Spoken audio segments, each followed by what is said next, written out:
ये कहानी है दो दोस्तों की जो कि एक छोटे से गांव में रहते थे। एक बार वो दोनों किसी काम से शहर गए और वापस अपने गांव लौट रहे थे। उनके गांव तक पहुंचने के लिए उनको एक घने जंगल से होकर के गुजरना था। और जब वो उस जंगल से गुजर रहे थे तो एक दोस्त को प्यास लगी और वो पानी ढूंढने के लिए रास्ता भटक गए।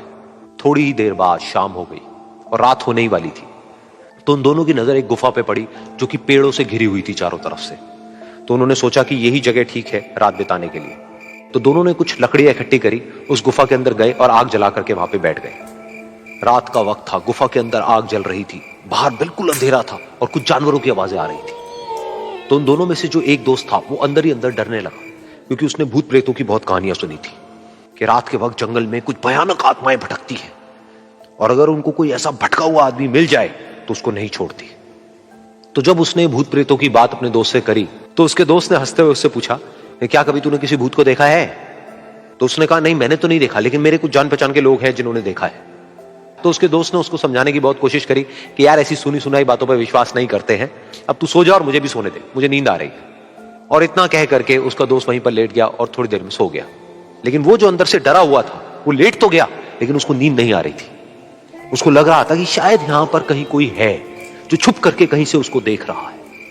उस आग की वजह से कुछ परछाइयां बन रही थी वहां पर पत्थरों पर, तो उन परछाइयों को देख करके भी वो डर रहा था। फिर कुछ घंटे तक ऐसे ही चलता रहा। फिर उसके बाद में क्योंकि वो थका हुआ था तो उसको नींद आ गई। लेकिन नींद आने के कुछ देर बाद ही उसको एक सपना आया। सपने में उसको एक बहुत ही भयानक परछाई उसकी तरफ बढ़ती हुई नजर आई। अब जैसे जैसे वो अंदर से डरता चला जा रहा था, वो परछाई उसके और पास आती चली जा रही थी और बड़ी होती चली जा रही थी।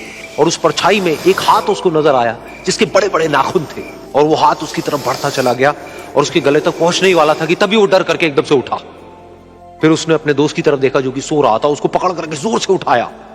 फिर उसने अपने दोस्त को बताया कि उसके साथ में क्या हुआ। तो उसका दोस्त फिर हंसने लगा। फिर उसके दोस्त ने उसको कहा, अब अगर दोबारा से तुझे वो परछाई दिखे तो तू वही कहियो जो मैं तुझे कह रहा हूं कहने के लिए, फिर देखते हैं वो परछाई तेरा क्या करती है। तुझे अपने अंदर ही अंदर बोलना है, मैं तुझसे नहीं डरता, सामने आ। तो उसके दोस्त ने वैसा ही किया। थोड़ी देर बाद दोबारा से उसको सपने में वही परछाई नजर आई और वो परछाई धीरे धीरे उसकी तरफ बढ़ने लगी। लेकिन इस बार वो उस परछाई से डरा नहीं, बल्कि अपनी पूरी हिम्मत जुटा करके उसने वही कहा, मैं तुझसे नहीं डरता, सामने आ। मैं तुझसे नहीं डरता, सामने आ।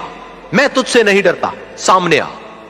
जैसे जैसे वो ये बोलने लगा वो परछाई छोटी होने लगी और उससे दूर होने लगी। वो बोलता रहा, वो परछाई छोटी होती रही और धीरे धीरे वो परछाई दिखनी बंद हो गई। बिल्कुल ऐसा ही हमारी जिंदगी में भी होता है। हमारे अंदर जितने भी डर हैं, उससे हम जितना डरते हैं हम उतना ही छोटे होते चले जाते हैं और वो डर उतने ही बड़े होते चले जाते हैं। लेकिन अगर हम अपने अंदर के डरों से नहीं डरते हैं और उसका सामना करते हैं तो दुनिया का ऐसा कोई भी डर नहीं है जो कि हमें डरा पाए।